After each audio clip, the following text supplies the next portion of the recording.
half of our networking. I hope you guys get a lot of value from the morning session.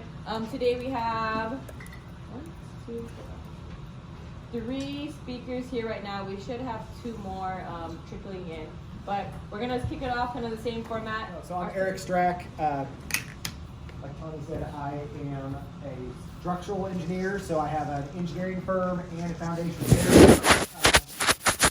So I can come in and do the engineering report you need for sale to be part of the negotiation process. But then also during that, we can get you kind of a bid or an estimate for the repair work, so you have an idea of what that value is going to be. So those come through kind of 2 separate channels, but I can get you the structural engineer's report and then also an estimate to repair it. And then our crews come out. We've done work for several people here in the room. If you want to talk to Shauna or Joyce or Canada, we've done some work for them on the foundation repair side. So that's what I know. I'd be happy to talk with you about any specific properties you have or need help with. Otherwise, I'll pass out my card and we can go from there. Does anyone have any immediate structural engineer questions? Yeah, I'd be happy. Anybody? No? Whoever's in dealing right now with an escrow due diligence? No? Okay. It is really dry in Kansas City right now, so we are seeing an uptick in foundation issues. So just be on the lookout for that. That's the only just advice. We're recommending that people water their foundations right now because it's of the drought. Watering a foundation would look like running a soaker hose about 5 feet away from the foundation for an hour, and you do that 1 day a week. And I do like 4 days a week on each side of my foundation. It is that dry. We're seeing a lot of crawl space foundations with settlement and a lot of garages with settlement right now. It hasn't really reached basement depth, but it is a very dry season in Kansas City. So there you go. And that's a result of the clay soils. For those of us who aren't familiar with the property in the area, look in Southern California where we only have Oh yeah. Besides watering the foundation, what other things should we be just keeping in mind considering we can replace this? Sure. Snow. Really with snow, what we want to see is that your gutters are well attached to catch that runoff.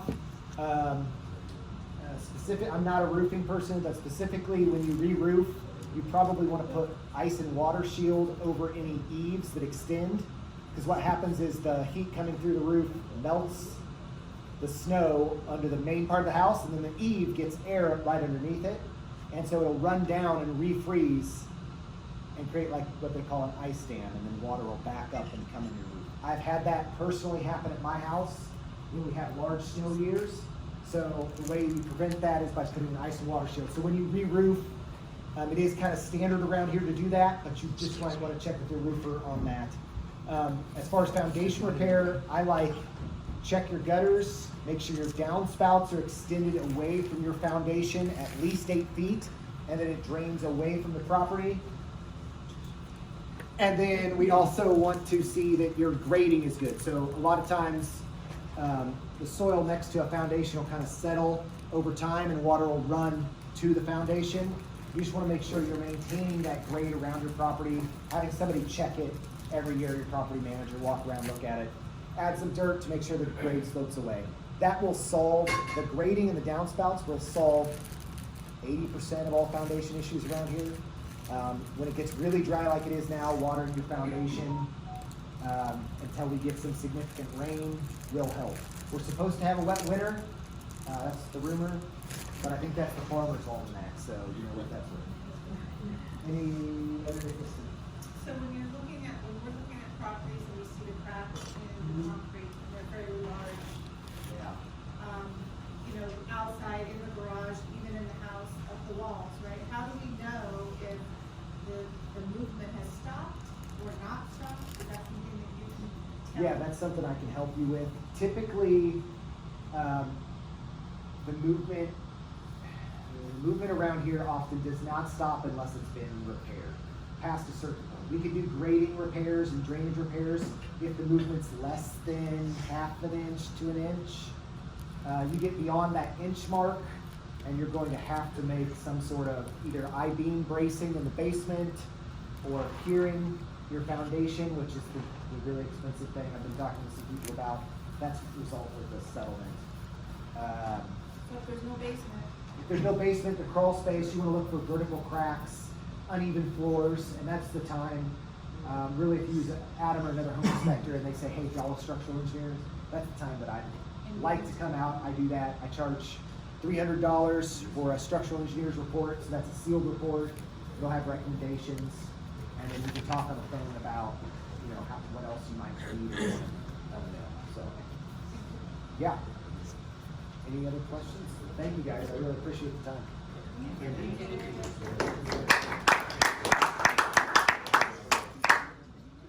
Mike was actually connected to us from my sister, so they're both in EXP with that community. She was able to reach out with him, and then Sean was able to work with him to walk a few properties. So a little backstory about me. I am that guy that you would never want as a real estate agent about 5 years ago. I have went through turmoil and pain to get where I'm at right now, and by the grace of God, I'm killing it. So with that being said, foundations, love them. I don't like foundations for my clients, mainly because I don't want you to call me up in 6 months and yell at me for getting you a house that you did not like. My investors love me because I go inside houses, and I make sure they're taken care of. When I go in and I bottom line a property, I'm thinking about how much are the repairs going to be, what kind of roof is going to be done, what kind of foundation repairs are going to be needed, what kind of updates needed, what kind of area are we looking at, what kind of caps are we looking at. When my investors call me, I am their one-stop shop. I am the one that takes care of them. I'm the one that you trust completely. I'm the one that makes you a shit ton of money. That's me. Now, my real estate strategy is very, very simple. Time in the market beats timing the market. Kansas City's posed as one of the best places to own real estate in the next year. We're expecting to have 10% appreciation, where most places are coming down in value. Why is that? Because Kansas City is one of the cheapest cities to own real estate in, right here, right now. One of the ways to work with me, I'm very selfish. I want to work with somebody that I can trust. I want to work with somebody that's going to want to work with me. I want somebody when they wake up, they're like, Mike, I have this issue, will you go figure it out? Hell yeah. I don't want somebody that's going to be working with 25 different other people, thinking they're showing me loyalty when they're working with a bunch of people. I want my time to be paid, and I want you guys to trust in me completely. Now, just for example, I know I've been mentioned to in the past, some people have the mindset, if I work with 20 agents, there's 20 different deals that can be brought by. I think the exact opposite. You have 20 different people giving you half-ass effort, or you get one person giving you 100%. Which would you prefer? So, right here, right now, the areas that I absolutely love to own real estate in, anywhere around Liberty. There's $1 billion getting shoved inside in the next 5 years. For growth expectation, I would say Liberty is the #1 city to own real estate in, anywhere around it. Independence, Raytown, Excelsior Springs, Kearney, even Smithville. I love those areas. Right now I have an investor that's getting about 11 to 12 caps right now off of Independence and Raytown. Excelsior Springs, I have clients now calling me up. Why are my investors looking in different places? Because they see the value. Liberty is blowing up. So, if you guys want some value, how can you find good deals? I'm not an off-market genius. I'm the guy that gets shit done. With that being said, when you go find a house 30 plus days on the market, I am that bulldog you call and say, man, I absolutely love that property. Will you go down, bottom line? Okay. When the property says $200,000, but the value is only about 110 tops, I have no issue saying your house sucks. We're gonna offer you 110. Take it or leave it. And if it only makes sense, do I even put it in an offer? Now, you want my honest opinion? You want to offer $50,000? I don't think it's gonna get that. Well, let's start it off. Why not? I like the game of real estate. I got into the business to make a difference, and that's exactly what I'm doing. My team in a down market where people are getting out of the business is blowing up. I'm 30 years old. And I guarantee by next year, there's not gonna be a single agent in the area that does not know who I am. So, if you guys are wanting to run, I'm prepared to run with you. But I want somebody to lock arms in the trenches and trust in me as much as I trust in them. So let's go and let's grow.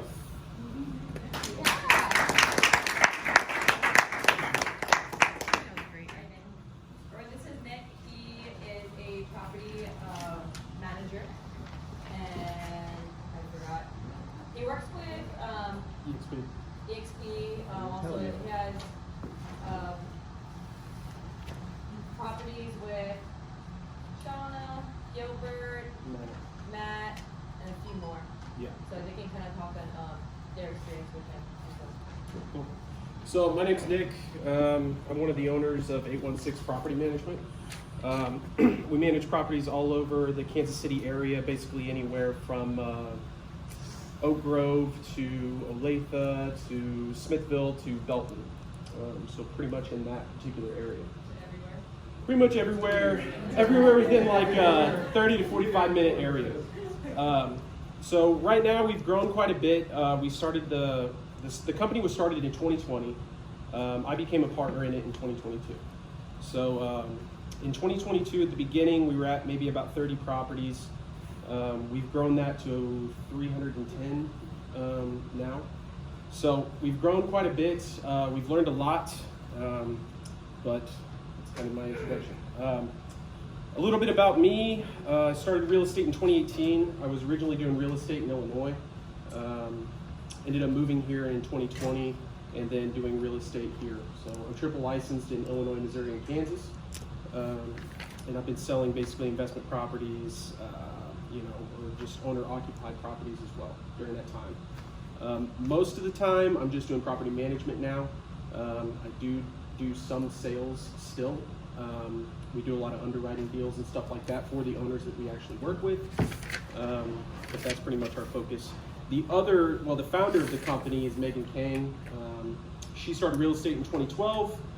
She has a ton of experience. Whenever she started, she basically ran a successful real estate team. They have almost, I think, over 1,000 transactions at this point. She doesn't do that anymore. Obviously started the property management company, but during that time she was managing flips, she was managing properties, she was doing transaction coordination, she was doing a little bit of everything. So she got a lot of her experience from there. She's the one that originally started it. When it comes to property management,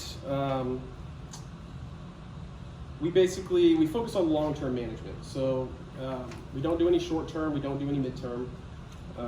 The turnover is just a little bit more in midterm, and then us charging a tenant, it doesn't make sense for the owner typically. So we just stick with long term. We use a property management software called AppFolio. You guys have probably heard of it. You have to have so many doors in order to get it, so when we were able to get it, we got it. And it's pretty recognized as one of the top platforms to use, so that's the one that we use. Typically do 12-month leases. If we can get your tenants to do longer, we will. It's kind of situation to situation. We are pretty much full service, so from the time that you buy the property, you can basically give us a call. If everything looks good, you can sign a management agreement. We can do everything from start to finish. We'll walk the property, make sure the property is good, smoke detectors, carbon monoxide detectors, all the liabilities that nobody thinks about. So we'll look at that. We have a ton of vendors to give you if you need vendors for insurance or anything like that. Maybe you got a high quote and you ended up closing with that. Not the end of the world. We can get you some other options if that's what you want. But we'll walk it, we'll recommend repairs. You respond to us with what you want to do. We can do those things. We can get it professionally photographed, get it on the market, and then get it rented out. So a big thing we focus on, and I want to touch on this, is condition of properties. Condition of properties is huge for us because I don't know if you guys have any familiarity with healthy homes. Yeah, so healthy homes can get involved if you run into a situation where your property is not up to par with where it should be, or there's safety issues. I mean, we've onboarded people and we've got healthy homes violations the same day. and that's something that you don't want. So we're big on that. If it's, you guys want to come on with us, we'll typically walk the property and make sure it's something, you would be proud of owning, and, we would be proud of managing, and make sure there's a good baseline for that. Sorry, what is Healthy Homes? Is that like a section of No, so Healthy Homes is out of the health department. So let's say you have mold in your property or you have a water issue, your tenant can actually call Healthy Homes and an inspector will come out typically within 24 hours. And then if the inspector comes out and looks at the property and determines that there's safety issues or there's mold or whatever it is, pests, mice, whatever it is, they will actually send us a violation, and they'll send you a violation. I mean, the city violations are pretty common here too. If your tenant has a lot of stuff outside, the city will issue a violation, and then we got to make sure it gets remedied within X amount of time. You can get fined by Healthy Homes, so it's important to take care of whatever issues arise during that time, just to make sure that you don't have any issues. So Healthy Homes is a big thing. You just don't want them constantly knowing your name. We handle renovations. I don't want to make this too long. We handle renovations. We've done everything from $1,000 a turnover all the way up to $60,000 rehab. We don't like getting into too many permitting situations, so I call them cosmetic rehabs. I don't want to get into moving walls. Typically, we'll get a GC for that, and we probably wouldn't be involved at that point. But if we do a rehab for an owner of ours, we usually charge 10% management of that rehab, and we use our vendors. So it's the vendors that we use for the property management company that we've gotten down to a certain price. So you're getting a good quality of work for a good affordable price. So that's a good thing. Evictions. I'll talk about two more things: evictions and underwriting properties. Evictions, we use Julie Anderson, so Mox Law. If you don't use, all eviction lawyers I'm sure are great. She's good at what she does. She charges like $450, $550 for an eviction. So it's affordable, and she knows what she's doing. I spent 45 minutes talking to her the other day. She handles a lot of evictions per year. So definitely use her for evictions. And then kind of something we give our owners is if they're interested in a property, they can send us that property. Like I got one today on a sixplex, and we'll underwrite that deal for them if they want us to take a look at it. Of course, you guys look at your own properties and make your own decision, but sometimes we'll have an owner that says, hey, look at this property for me and let me know what you think of it if you're going to be managing it. Then we'll give them insight on location, we'll give them insight on cash flow, we can run cash on cash return, cap rates, stuff like that, and be able to give them a good idea of what they'll be looking at. In conclusion, we haven't marketed. Some of you may know us, some of you may not. But we focus on basically just our investors growing their portfolios. So that's where a lot of our businesses came from. We are about more than 50% owners are out of state. So we're no stranger to that. So thank you. What does your eviction process look like, and like how long do they typically stay after they get an eviction notice? Yeah, so let's say your tenant doesn't pay. Recently, what we've been doing is our leases are the 1st to the 5th, rent is due. So usually they have a violation between the 6th and the 15th if they haven't paid. If they haven't paid by the start of the next month, we will usually start the eviction process. So it's pretty fast, unless they come up with a payment plan or they're communicating. But to be honest, I've been burned too many times to have too much crazy remorse. So what ends up happening is if they're behind that start of that second month, we're going to start the eviction. And they have a notice between the 6th and the 15th, and the notice is all we need to open the eviction. So. To follow up on our question, do Yeah. they have a defense from Healthy Homes if there's to not pay rent? It's a good question. They can bring it up in court, but whenever you start an eviction for rent and possession, it has to do with rent and possession. It doesn't have to do with the condition of the property. They can bring it up. They may be able to prolong the process. We're never going to get into a situation to where if there is a Healthy Homes violation, we're not taking care of it. Like if an owner doesn't want to take care of it, then we don't really want to, you know what I mean? We don't really want to manage for them. If it's like a mold issue, I understand if we get into something big, maybe we offer the tenant to get out of the lease or something like that. But if it's like small repairs, yeah, we won't do anything about it. There's an issue that comes up every once in a while because in our leases we don't offer pest control. That's on the tenant. So like we've showed up at a few evictions. They're like, we have mice or whatever, and we're like, well, you know, that's in your lease. So they bring it up in court and it gets shot down immediately. But in general, rent and possession has to do with rent and possession. So they can bring up what they want, but I don't think it's gonna matter. And then my second question is, how many units do you, when you handle, obviously single family house? Yeah. Up to how many units, 6, 7? Yeah, right now up to 8 is our biggest. I would say 2/3 of our portfolio is single family, 1/3 of it is probably multifamily. But up to 8 is the biggest. Anything that doesn't require staffing on site, I would be okay with, but it's going to be dependent on the condition. The worrisome thing about Kansas City is if you buy a big multifamily in the wrong area, it is very hard to turn around. Like we're trying to turn around an eightplex right now that's in the Northeast, and it's been a full-time job.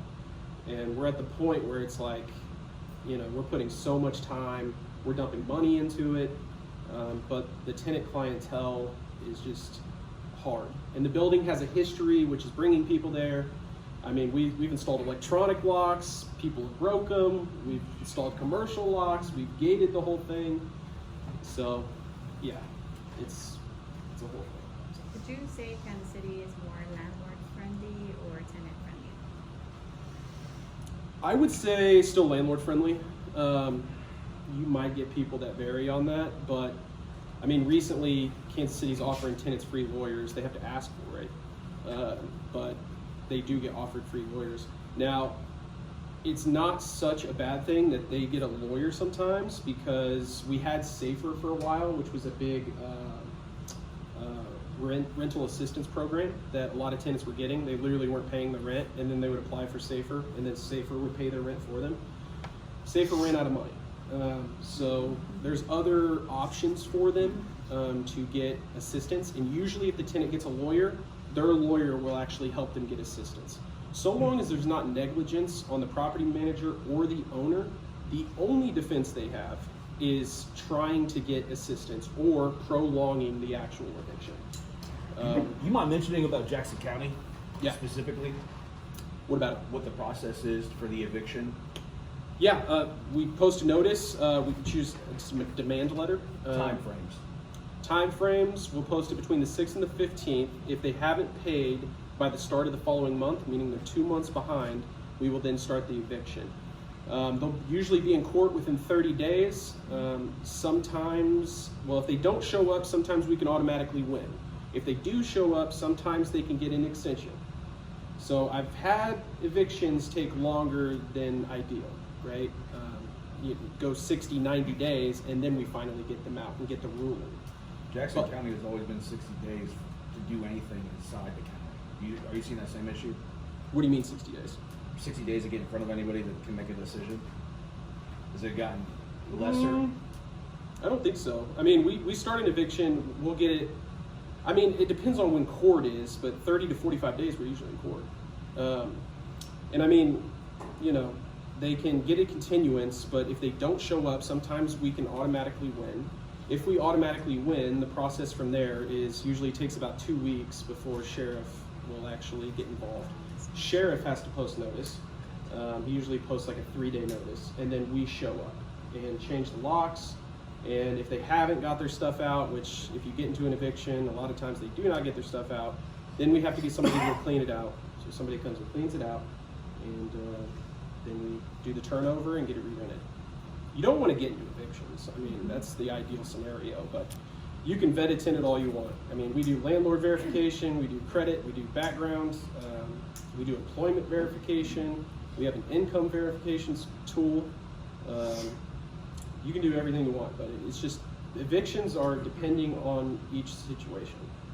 I mean, we had a situation where a tenant was living there, then moved out, and her daughter was living there. So the demand letters that we were posting, by the time we got her in court, they had to throw it out because she wasn't even the occupant of that particular unit at that time.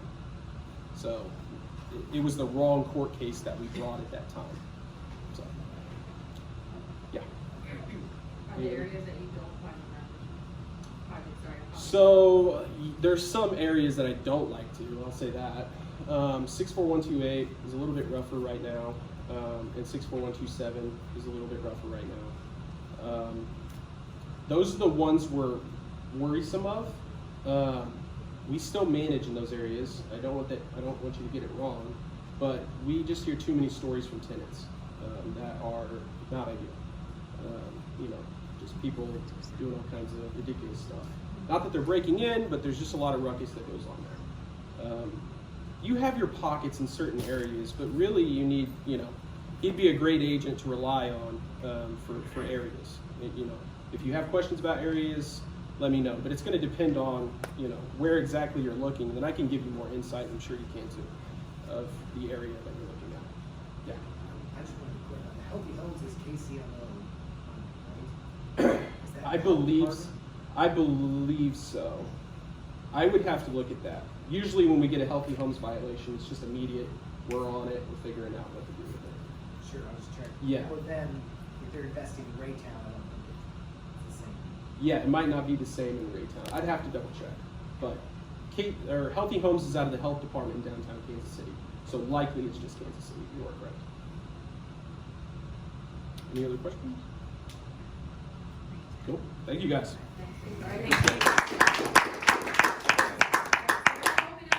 To open networking, so we have 3 guests, our other 2 did not show up today. So what is the time to kind of round robin, get your questions in to our 3 speakers, are your questions you want to answer, this is the time. I think sometimes that what that is, because we're having anticipation of some people coming out there, and some are called, and some we go for an offer that's pulled off. That makes in line with what you said, so way out of the ballpark, about your numbers, helps us.